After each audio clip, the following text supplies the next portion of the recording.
Has it been 10 minutes? About? Yeah, okay. All right.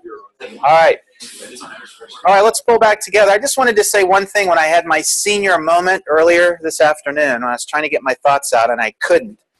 One thing I wanted to make sure we understood, and this may come up, I'm sure it will, back in the Davidic covenant, in the reference, if you want to turn with me back to 2 Samuel chapter 7. What's interesting, and I had an email come in from a student about this. That's why I wanted to make sure I clearly articulated it to everybody, because I'm figuring it might be on some of your all's thoughts too. But it's at verse 14. All of this is talking about the everlasting covenant, the seed, the kingdom, all of this that's coming, this future stuff. And then we have, I will be a father to him, he will be a son to me. So there's the establishment of a divine relationship with this coming king. When he commits iniquity, I will correct him with the rod of men and the strokes of the sons of men. It's kind of creates a little bit of a jerk in the gears when we stop and think, well, wait a minute, it couldn't refer to Jesus, because it's Christ is one who was sinless. So it's kind of what do we do with that verse? It just kind of breaks up the continuity of what seems to be flowing very eloquently with regards to the eternal coming everything, the kingdom, the throne, the house, and all of this thing, the forever kingdom. But what I was trying to say earlier is, and I just, I guess I got too much distraction going on with this wedding, but coming up. But when is it true when, here's one idea. I don't know, bless you. And we have about 150 bless yous coming from the online group. No, I'm just kidding. Could this also be a reference to Christ in this sense? Christ who is, on the one hand, free from sin, but on the other hand, is one who takes on or takes sin upon himself. Right? You like that? Okay, so then it must be true and accurate then. So the correction here, because of the divine relationship we have, father to son, right? Verse 14, even in the midst of that relationship, this one who comes, we know will be sinless, but on the other hand will also, be in a situation at one place in his life, earthly life, that he'll take on iniquity and then deserve the full implications of this verse. So it actually, duly then, it kind of heightens and gives a little advanced theological reflection on the full role of the Messiah from that regard. I don't know if that's what it comes up again in Hebrews chapter 1, verse 5. It's going to talk about and quote this verse, I think, right? And setting up the discussion there of the Messiah and how Christ fills this role of the Messiah. Hebrews 1.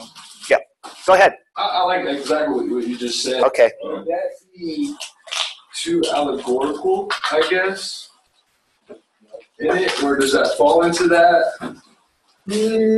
I'm not going allegorical, I don't think. I don't think so either. Okay.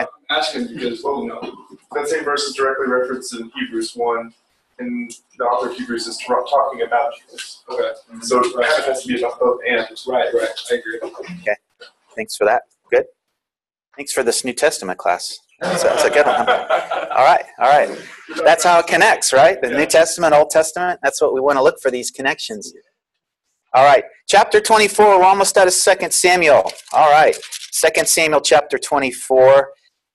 And it's so much like what we've seen before, warts and all.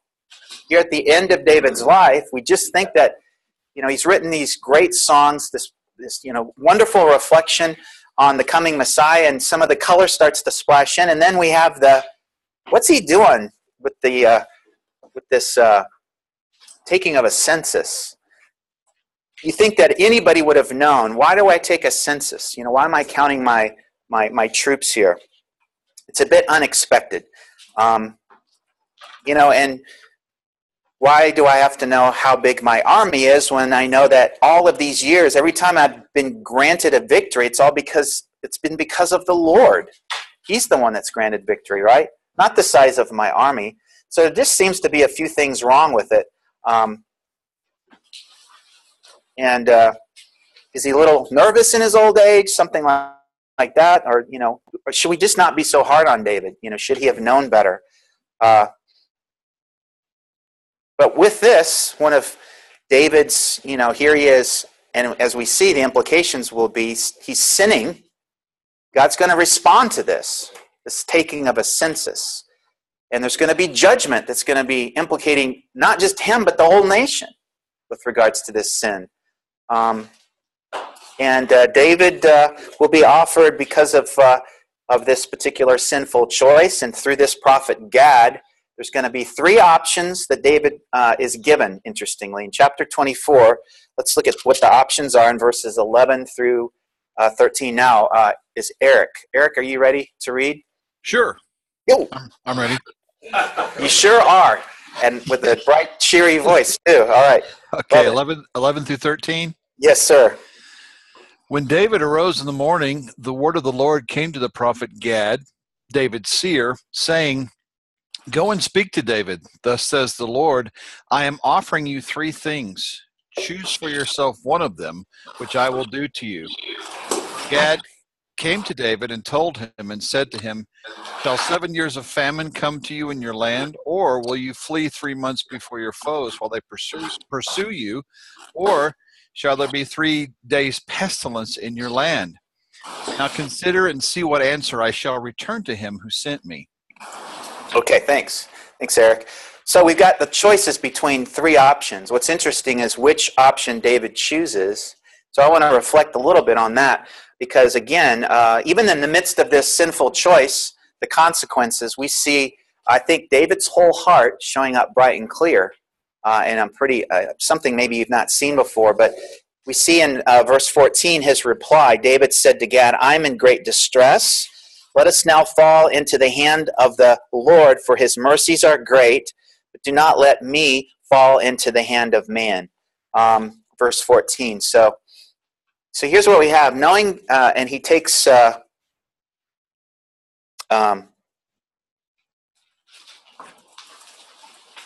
his choice to choose the three-day plague is what he chooses, the pestilence or the plague. David goes this direction because he knows the plague would be coming direct from the hand of God. So he picks the 3-day plague option. And then and what happens next, we see in verse 15, the Lord sent a pestilence upon Israel from the morning until the appointed time.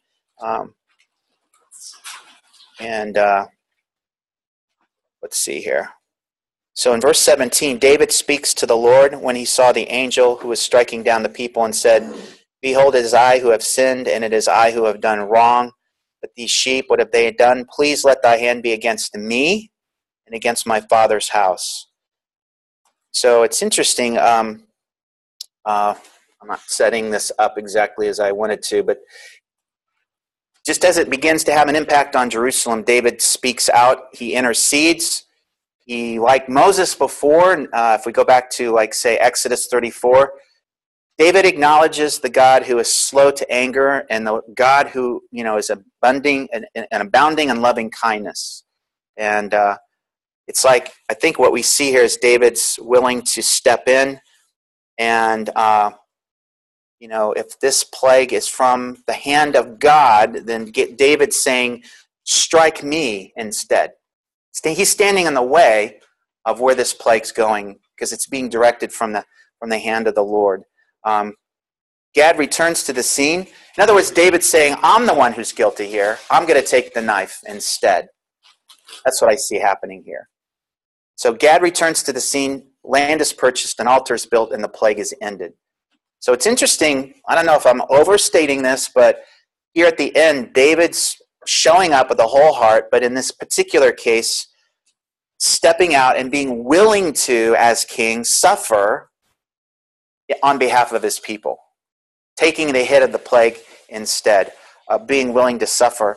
And it seems to, maybe I don't want to overstate it, but it's going to anticipate the coming king who's going to be willing to suffer to take on, direct from the Lord, the judgment that was coming our way, but stepping in to intercede with regards to us.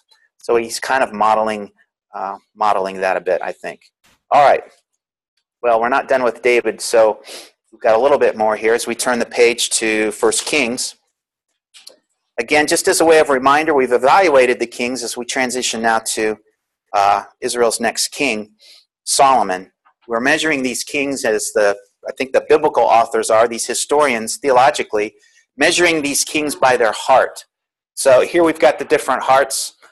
The almost empty heart of Saul, or the no-hearted king, the wholehearted King David, and what I'm going to argue is the half-hearted king, Solomon. It's easy to remember that way. Each one reigns for 40 years. They have a 40-year reign. And, this is built on the picture that I talk about a lot in all of my Old Testament courses, the heart with feet, which I think is the full picture of what we look for with regards to what does authentic faith look like. It's faith plus obedience. It's the follow-through, not sinless perfection. All right. So Solomon is going to be our half-hearted king. So Kings begins kind of an overlap with a little bit more controversy within the household of David. So there's a bit of an overlap here with regards to how the two books operate with regards to history. David's oldest living son, Adonijah, seeing that his father is fading fast, he's going to announce to the world his rightful birthright place as Israel's next king. And that's in verses 5 through 10. Let's see here. Jessica, could I have you read this one over here? I pointed that way. Don't. Now I might point to you next. So, all right. Now Adonijah, the son of Haggith, exalted himself, saying, I will be king, and he prepared himself chariots and horsemen, and 50 men to run before him.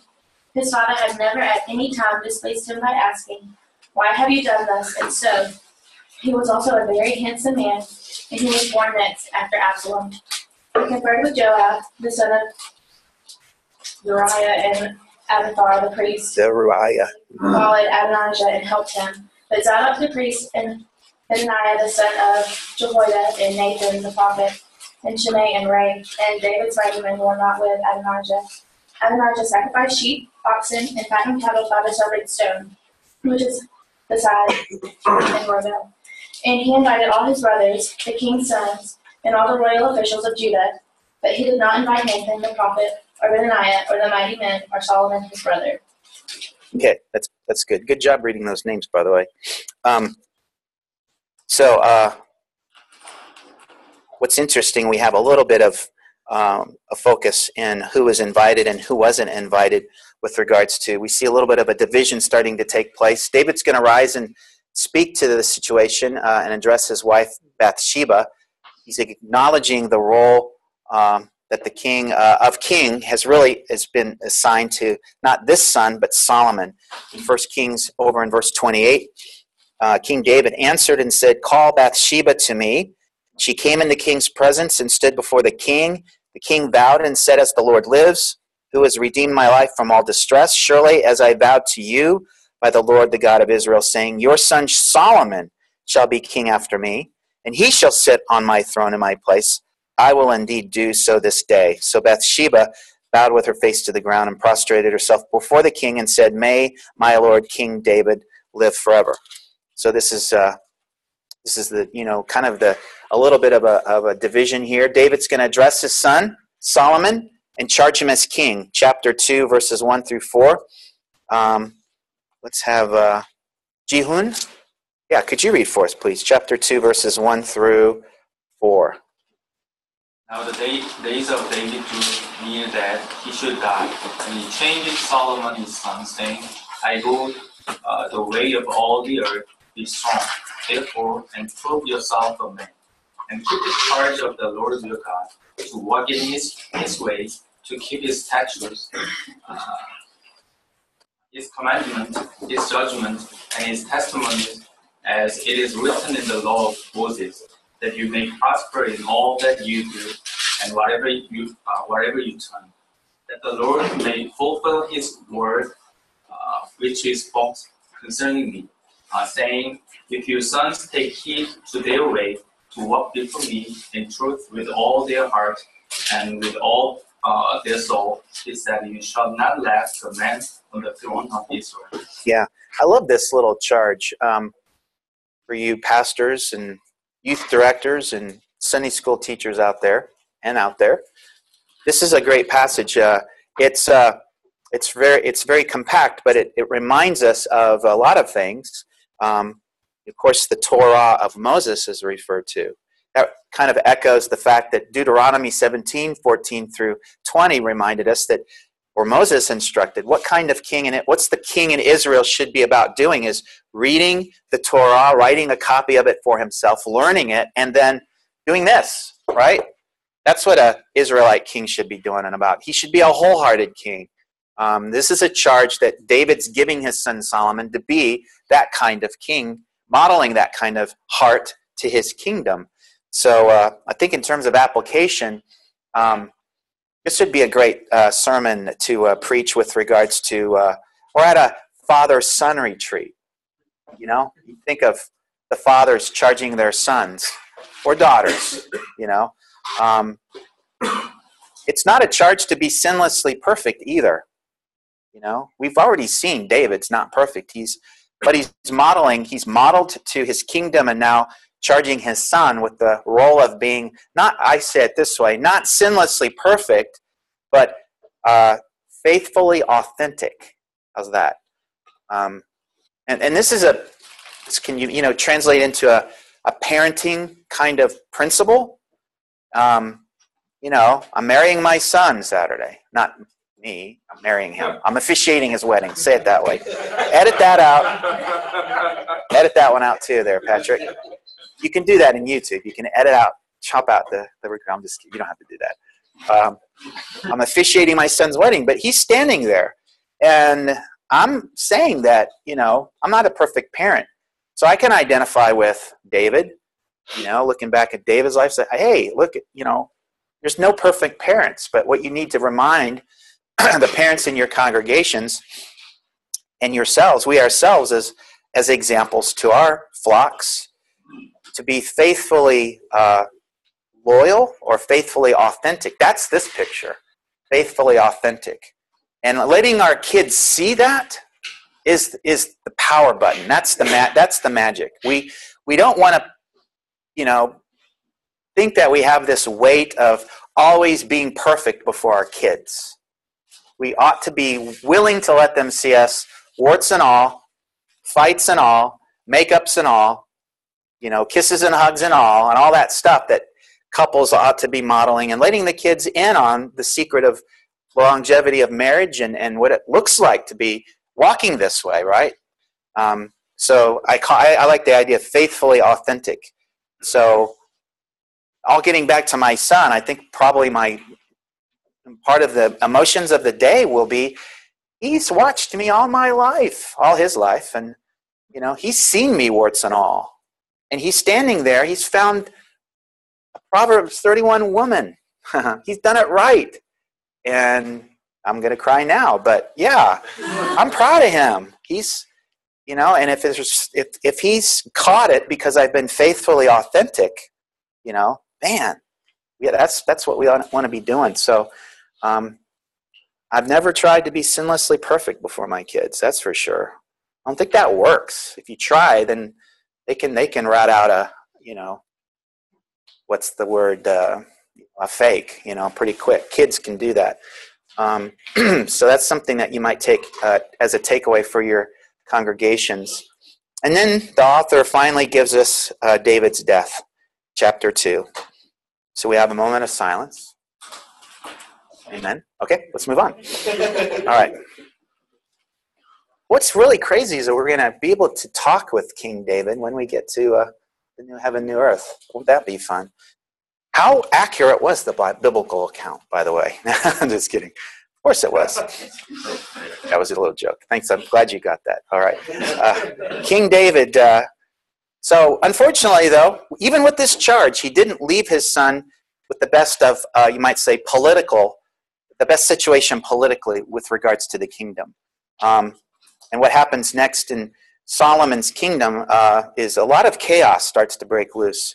Now that the king has died, King David that is, we have Adonijah is going to request, of all things, to King David's nursemaid, the idea, Abishag, to become his next wife, which is an interesting request. And in chapter 2, in verse 22, we see King Solomon's response to this request. He's interpreting it as a way that Adonijah is trying to usurp his kingship, right? King Solomon answered in verse 22 and said to his mother, "And why are you asking Abishag the Shunammite for Adonijah? Ask for him also the kingdom? For he's my older brother, even for him, for Abiathar the priest, and for Joab the son of Zeruiah." Then King Solomon swore by the Lord, saying, "May God do so to me, and more also, if Adonijah has not spoken this word against his own life." He's angry. "Now therefore, as the Lord lives, who has established me and set me on the throne of David my father, and who has made me a house as he promised, surely Adonijah will be put to death today." So King Solomon sent Benaiah the son of Jehoiada, and he fell upon him, and so that he died. So this is, we're going to have this continuation of chaos. We saw a little bit of this with some of these executions. So after Adonijah's execution, Solomon has a couple more scores to settle. One against the priest Abiathar, who he has removed from office in chapter 2, verse 26 and 27. And then some other executions of Joab and Shimei. And King Solomon then appoints replacements for both offices. And we get to the end of that in verse 35. He appoints Zadok the priest in the place of Abiathar, and the king appoints Benaiah the son of Jehoiada over the army in his place. So these are replacements. So after all of these political scores are settled, he can get down to the business of being the wholehearted king that King David was before. That's what we say about King Solomon.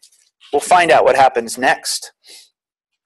Now, what I want to say at this point, before we get into the details of this, just as David was the musician theologian, because of a wholehearted king, we see that as evidence in some of the songs that he's written. It's not going to be long before we start to see a little different picture emerge for King Solomon. And in chapter 3, let's take a look at verses 1 through 3. Chapter 3, verses 1 through 3. It feels like we're getting a little bit behind. Don't worry. I mean, we're jumping ahead into the wisdom materials this week in week 5 with the quiz and everything. And we're a little bit behind where we are in the schedule for the class. But that's the way this class rolls. It's kind of like an accordion. It stretches out a little bit in the middle, and then it contracts when we need to change the chord. So we'll move a little quicker through the wisdom books, and then we'll get to the last bit of historical books. No worries. Chapter 3, verses 1 through 5. Let's have, Grace, could you read for us? Chapter 3, verse 1 through 5. When Solomon formed a marriage alliance with Pharaoh, king of Egypt, and took Pharaoh's daughter and brought her until he had finished building his own house of the Lord and the wall around Jerusalem. The people were still sacrificing on the high places, because there was no house built for the name of the Lord. Now Solomon loved the Lord, walking in the statutes of his father David, except he sacrificed and burned incense on the high places. The king went to Gibeon to sacrifice there, for that was the very high place. Solomon offered 1,000 burnt offerings. In Gibeon, the Lord appeared to Solomon. God said, "Ask what you wish me to give you." Okay, what's really interesting is that's kind of the thesis statement for the entire reign of King Solomon right there. We ask ourselves when we come to texts like this, what's wrong with this picture? Is there anything wrong with this picture? Right? You see anything wrong with this picture? Or what can we say this is a picture of? He's making allegiance with Egypt. Yeah? So covenant relationships, and it's called a marriage alliance, right? So it's that idea of forming an alliance, and the exchange of women would accompany this, right? And there's Pharaoh's daughter is referenced. So this daughter of Pharaoh is brought in, and this is going to be a habit pattern for King Solomon. Violation of one of the aspects of Deuteronomy 17:14 through 20. Don't amass women. Remember, we talked about that before. This is all because of this treaty making, and very common in the pagan world, but not so in Israel. All right, strike number 1. He's building a wall around Jerusalem, and we have archaeological evidence of Solomon's wall, thick wall around the city. I don't know if this is being too critical, but what do you need a wall around the city when you've got the Lord fighting your battles for you? Maybe. I don't know. Maybe he's just making a wall because that's what all ancient Near Eastern kings did with their capital city. Maybe, okay, we'll let him off the hook with that one. Okay, let's just keep going. The people were still sacrificing on the high places because there was no house built for the name of the Lord until those days. So we're waiting for the the temple to become the central place for Israel's worship to take place, the one-stop shop for seeing the fullness of the reputation of the name Yahweh at that place, the place that the Lord chooses, Deuteronomy 12, verses 1 through 6. All right, maybe that's okay. They're out there worshiping at these high places. I will tell you the high places are typically not legitimate worship places. They're oftentimes influenced by other gods, the high places. They're not authentic places to worship the one true God. And it's not unlike what we saw with the home shrine that was established by in the book of Judges. The shrine that the Micah had built for himself, that kind of a thing. All right, but what about Solomon? Verse 3, Solomon loved the Lord, walking in the statutes of his father David. Oh, if we could just stop there, right? That's good. We have the reference to capital L-O-R-D, the covenant name for Yahweh, except that's actually in Hebrew a but. That's going to be another one of my big buts right there. But he sacrificed and burned incense on the high places. Okay? Not only that, but he did it with a huge exclamation mark, right? And the king went to Gibeon, that high place. Remember, Gibeah means tall, to sacrifice there, for there was a great high place. Solomon then offered 1,000 burnt offerings on the altar. And what's interesting is this question that comes from the Lord, in this particular case, in a dream in the night, to King Solomon. The Lord intervenes and asks the question, but it comes in this context. So here's my question. Which heart are we looking at for King Solomon? What heart are we seeing described in this context? The author here is giving us intentional details. He's describing the heart that King Solomon has, I think. It's a heart that talks about Yahweh, right? Plus other. That's what I would see in this context. So we're starting with this. This is this description right here in chapter 3, verses 1 through 5. I think the author is here making it very clear. We're not talking about this. This is King David, but even though warts and all, we're not talking about Saul's heart. We're talking about a half heart, you might say. That's King Solomon. So that's what we want to see here, I think. And we talked about all of the different, different clues that we have here. This is also, remember the fancy word syncretism, right? Syncretism. God or Yahweh, the Lord, plus some other God. So you just fill in the blank. And this is going to be the proverbial problem. 4. Now, let's see. Do I want to talk about that yet? Is this a personal fiction you took? No, I have not visited the Holy Land yet, but I need to go. because I want to take pictures like They this. just opened up this exhibit, I think maybe a year and a half ago. Uh-huh. I went last May. They put a lot of money in it. Oh, yeah? Nice. Yeah. And, so I want to go. If I go over to the Holy Land, my mother-in-law says she'll pay for the trip if I go. So I need to do it before the Lord takes her home. Because then it'll be, wait a minute, you have to edit that out. So, sorry. What did I just say? I'm really distracted by this wedding.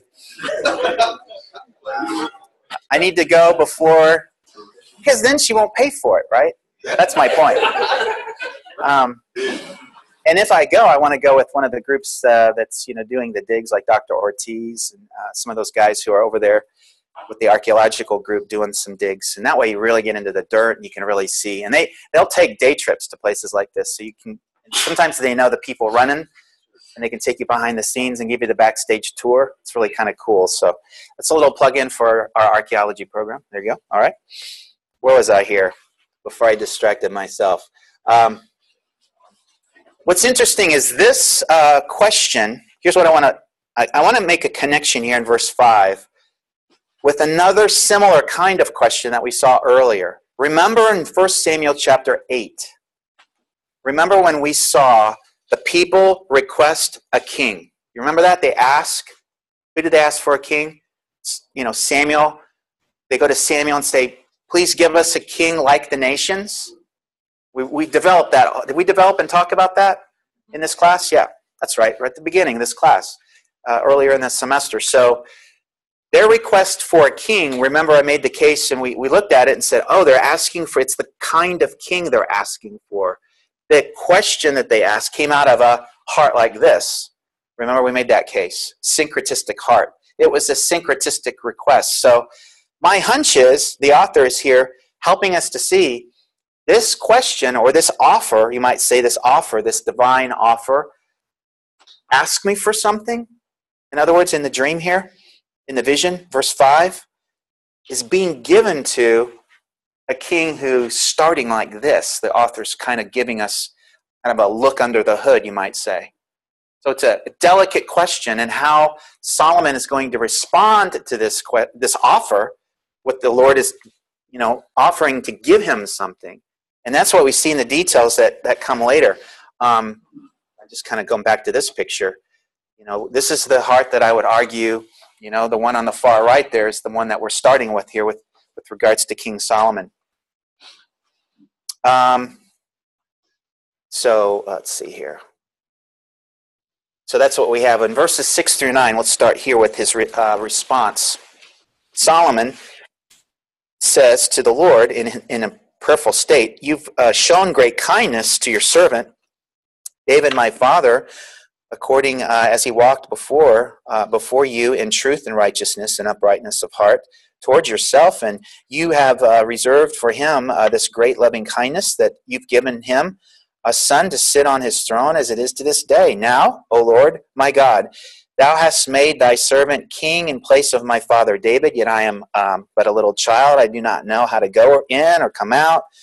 And your servant is in the midst of thy people, which thou hast chosen, a great people who cannot be numbered or counted for multitude. So give thy servant an understanding heart, or that's the idea of wisdom, or a wise heart, or a discerning heart, to judge thy people, to discern between good and, I like the translation, bad, good and bad, for who's able to judge this great people of thine. And it was pleasing in the sight of the Lord that Solomon had asked for this thing. And it was granted, a little extra. And what's going to happen, this is, while, we all have wisdom as a function of being a human being or an image bearer of God, you might say this is a little bit of a amplified gift. So Solomon will have a supercharged ability to discern between good and bad, and we see this applied immediately.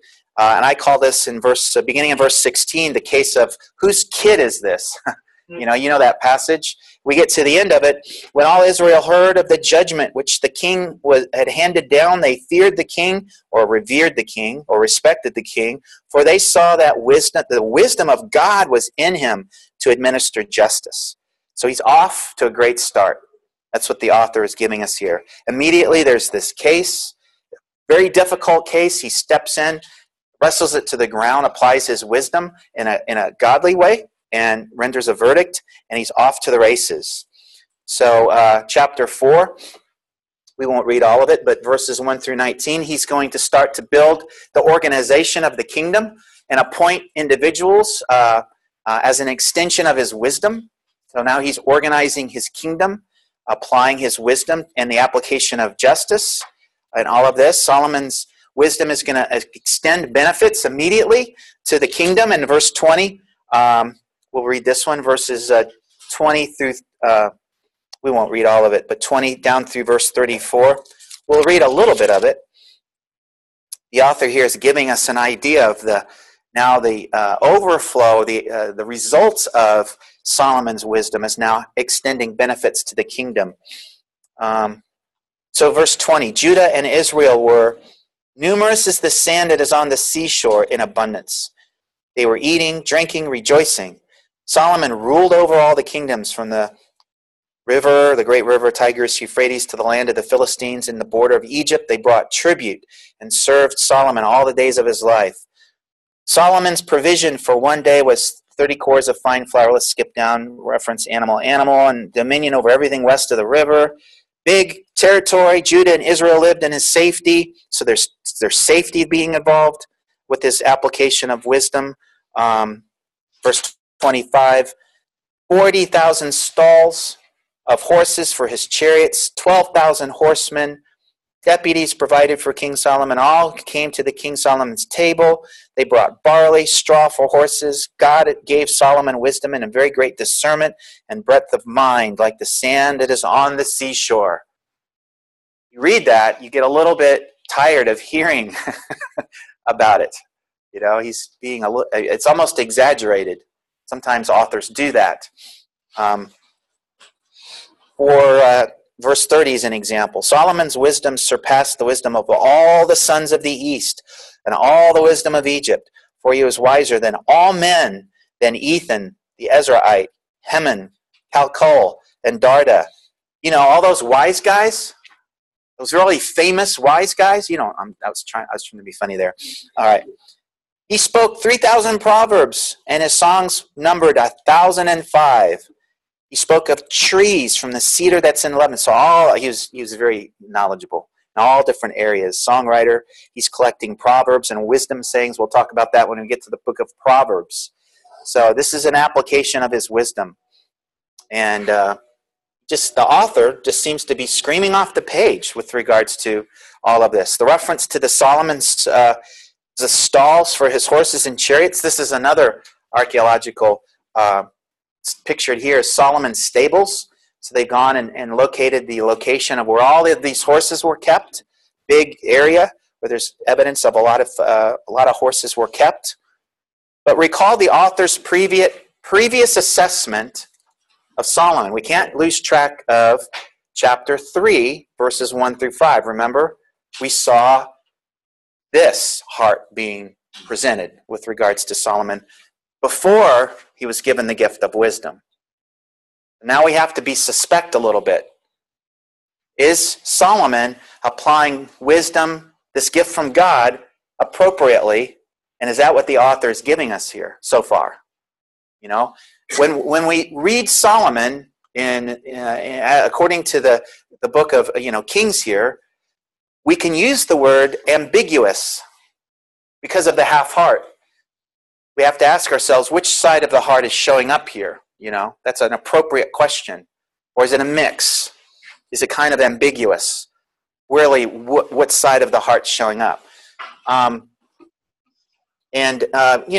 Lord's going to give a reminder here in chapter 3. Let's see, what did we see? And we have to remind ourselves of what the Lord had said. After Solomon responds, God answers. I don't know if I read this or not, but in chapter 3, verses 10 through 14. So it was pleasing in the sight of the Lord that Solomon had asked for this thing. Yes, it was pleasing, right? God asked and said to him, because you have asked this thing and have not asked for yourself long life, nor have asked for riches for yourself, nor have you asked for the life of your enemies, That's for the revenge thing. But have asked for yourself discernment to understand justice. Behold, I've done according to your words. And he's also going to give what he didn't ask for, riches and honor, so that there not be anything among the kings like you in all your days. And verse 14 is what I wanted to suggest. The Lord is given the gift of wisdom, but not outside of the context of walking like this. You see that in verse 14. Wisdom in the context of a whole heart with feet attached. So that's what we see in verse 14. If you walk in my ways, keeping my statutes and commandments, just like your father David walked, so I'll prolong your days. Then Solomon awoke, and behold, it was a dream. So not outside of covenant fidelity, Solomon. You apply your gift of wisdom, but it's in the context of your covenant relationship with me that needs to be maintained and following and walking after, and according to the instruction of Moses. Be that Deuteronomy 17:14 through 20 king, Solomon, as you apply your wisdom. That's what he's saying. So that's what we hope to see in the account of King Solomon. So far, so good. And Solomon's going to begin working on the temple. Here you go. That's probably from Fixer Upper. We move into the building project. And the building of the temple starts. He's going to hire the best designers, builders, contract workers from Egypt. Everybody knew how to build things well in the ancient world were brought in as an application of his wisdom. And all of these details, we have 1 Kings chapters 5 through 8 that are going to unpack detail after detail of all of the things that went into the building of the temple. Isn't it interesting? We have to remind ourselves, why all the details? Why couldn't we have just had one verse that said, and the temple was built, designed, built, and completed? Right? Do you remember we talk about this with regards to the design of the tabernacle and all the details that were given, in Exodus, at the end of the book of Exodus. All of those chapters that focus on all the details that went into the design of this portable worship center, it's because it was modeled after the pattern of an eternal tabernacle, right?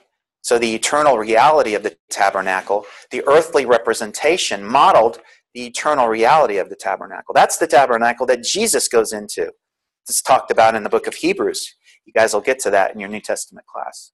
The once and for all high priest goes into the eternal tabernacle to take care of business once and for all, forever, for eternity. So that's that tabernacle. But now we have the temple that's being built and modeled after the eternal reality of the temple. Its design on earth is going to mirror and reflect the eternal one. So it's got to be designed in a particular way. There's theology in the details, right? All right, so let's not forget that one. So is Solomon, again, we're asking this question, is he building the temple out of a heart like this, or is it a heart like this, or the syncretism idea that's already been introduced to us?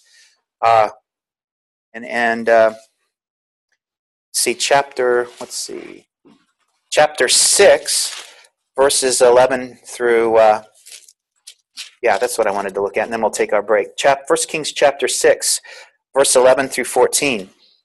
So in the midst of building the temple, we have another divine intervention, or a word from the Lord, direct to King Solomon. Verse 11.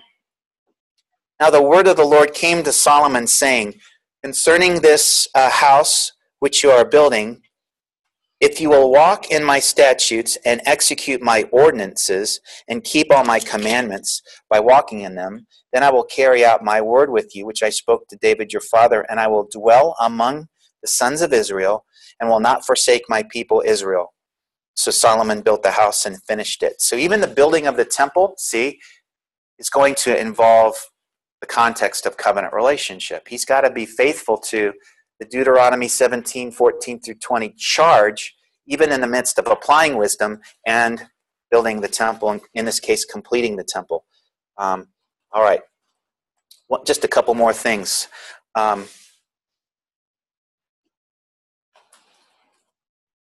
And I think one thing that we need to make a case for is that this biblical author, we don't know who it is, but I think he's fully aware of the dangers of syncretism. All right? This author, the author of Kings, 1st and 2nd Kings, I think, combined, he is writing from the context of being in exile. So at a time in history with the time when Israel goes to exile, when they're in Babylon, he's writing to an audience that needs to have their attention gotten. They're the group that were exiled. They when Jerusalem is destroyed, they're the ones that go with, Daniel and friends, Ezekiel. Jeremiah stays behind, and that's the context in which that's the audience that's being addressed with these concerns. So the details that come from this author are directed to a group of people in history that need to be painfully reminded of why they're in exile. Does that make sense? So the theological focus in Solomon for the author of Kings is going to be, let me point out to you where this problem started to creep in our history and why it eventually led to us being here in this place, not here, but in Babylon, for 70 years. It's because of religious syncretism. And let me show you in Israel's 3rd king where it all gets started. That's the theological emphasis that he's making. So yeah, he's gonna highlight the high points, but he's also going to bring out and show and emphatically bring out the warts and all, especially as it relates to this religious syncretism. And they need to be reminded, because after Solomon's reign of 40 years, the divided kingdom will occur, and there'll be another 400-year period in Israel, pretty much bad king after bad king after bad king, that this author continues to remind them of. So 400-year history of forgetting the Lord. Well, let's take a little shorter break. Let's take a 5-minute break, and then we'll come back and finish the day. Because that clock is actually correct now.